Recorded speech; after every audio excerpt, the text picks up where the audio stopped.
আপনি কি জানেন অত্যন্ত মাহাত্ম্যপূর্ণ একটি অনুষ্ঠান চলে আসছে, অনুষ্ঠান হচ্ছে চিরাদুদি মহা উৎসব। এই অনুষ্ঠানটিকে দণ্ড মহোৎসব বলা হয়। কেন? নিত্যানন্দ প্রভু এই রঘুনাথ দাস গোস্বামীকে তিনি দণ্ড দিয়েছিলেন, আমার ভক্তদের এই চিরাদুদি খাওয়াতে হবে। যে কারণে, যে দণ্ডের মাধ্যমে রঘুনাথ দাস গোস্বামী তিনি সংসার বন্ধন থেকে মুক্তি লাভ করেছিলেন। আর এই রঘুনাথ দাস গোস্বামী আবির্ভূত হন সপ্তগ্রাম অন্তর্গত কৃষ্ণপুর গোবর্ধন মজুমদারের একমাত্র সন্তান রূপে। তিনি জমিদার কুলতে আবির্ভূত। তার বাৎসরিক আয় ছিল 20 লক্ষ স্বর্ণ মুদ্রা। তিনি এত ঐশ্বর্যের মাঝে আবির্ভূত হয়েও তিনি কৃষ্ণ ভজনের নিষ্ঠা পরায়ণ ছিল এবং তিনি গুরুরূপে বরণ করেছিলেন যদুনন্দন আচার্যকে এবং তার গৃহেই হরিদাস ঠাকুর তিনি প্রতিদিন লক্ষ নাম জপ করতেন এবং এই রঘুনাথ দাস গোস্বামী বাল্যকাল থেকে এই হরিদাস ঠাকুরের কাছ থেকে এই কৃষ্ণ নাম শ্রবণ করেছিলেন। তিনি সবসময় এই সংসারের প্রতি বৈরাগ্য ছিল এবং তিনি এই বিষয় তার অনীহা ছিল। তার এই অবস্থা থেকে তার বাবা তাকে অল্প বয়সেই বিবাহ করিয়ে দেন।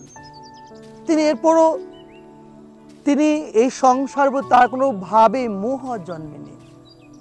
তিনি ভাবতেন কিভাবে এই সংসার থেকে তিনি পরিত্রাণ নেবেন। এভাবে চৈতন্য মহাপ্রভু যখন সন্ন্যাস গ্রহণ করে শান্তিপুর আসেন, রঘুনাথ দাস গোস্বামী তার বাবাকে বললে তার সাথে অনেক লোকজন নিয়ে যখন এই মহাপ্রভুর সাথে সাক্ষাৎ করলেন, 7 দিন সেখানে অতিবাহিত করেছিলেন। যখন তার মাঝে কৃষ্ণ ভক্তি দেখলেন, মহাপ্রভু বললেন তুমি ব্যাকুল হও না, তুমি গৃহে ফিরে যাও, অন্তরে নিষ্ঠা করে বাহ্য লুক্ষ ব্যবহার, অচিরাত কৃষ্ণ তোমায় করিবে উদ্ধার। তুমি অন্তরে নিষ্ঠা পরায়ণ বাহ্যিক ভাবে তুমি সংসারে আচরণ করে অচিরেই কৃষ্ণ তোমাকে সংসার বন্ধন থেকে মুক্ত করবে।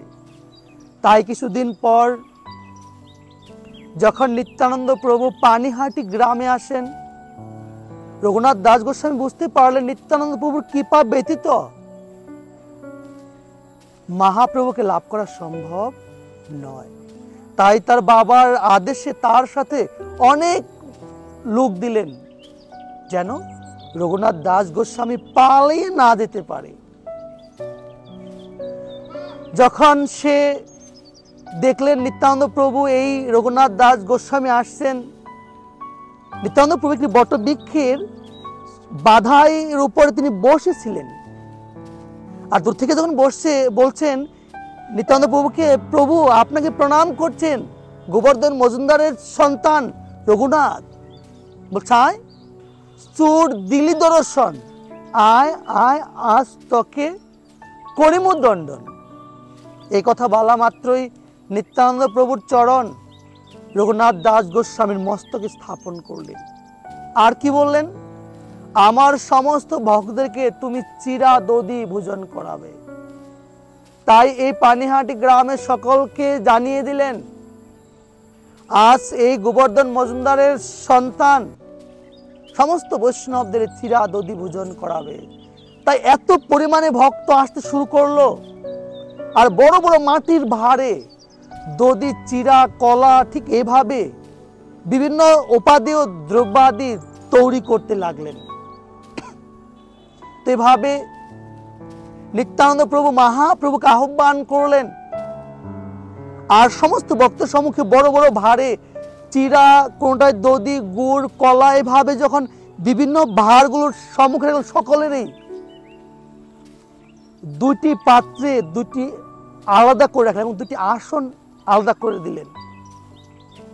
মহাপ্রভু যখন সে জগন্নাথপুরী থেকে যখন আহ্বান করলেন, মহাপ্রভু কি করলেন? নিত্যানন্দ প্রভু তারা উভয়েই যখন একত্রিত হলেন আর এই লীলা মাত্র রাঘব পণ্ডিত তিনি দর্শন করতে পেরেছিলেন।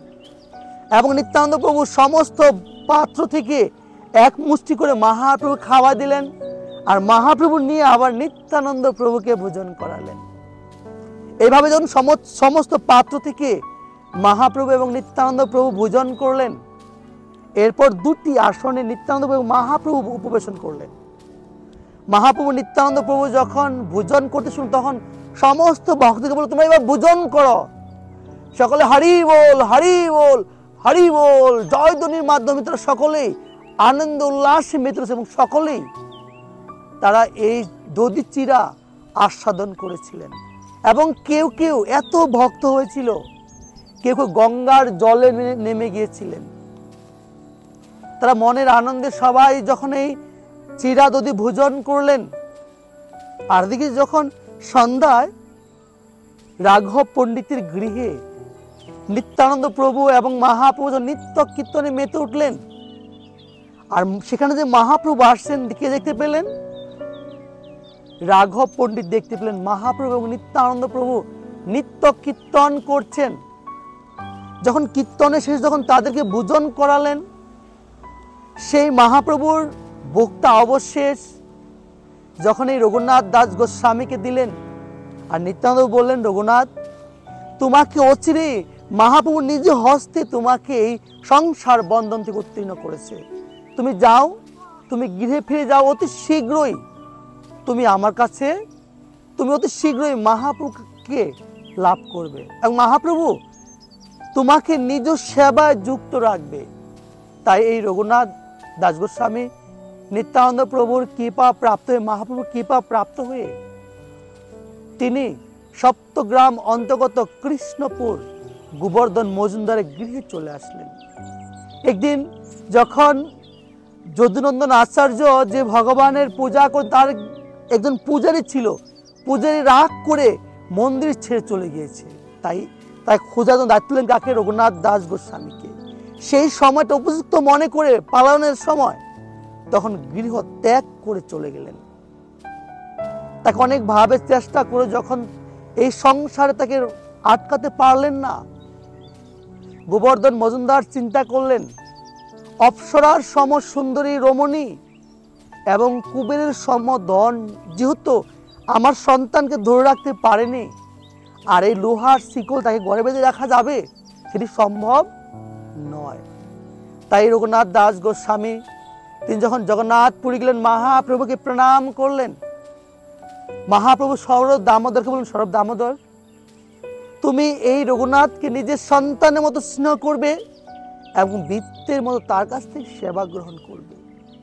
ঠিক এভাবে রঘুনাথ দাস গোস্বামী দীর্ঘ 12 দিন পথব্রজে তিনি জগন্নাথপুরী মহাপ্রভুর সান্নিধ্যে তিনি পৌঁছান।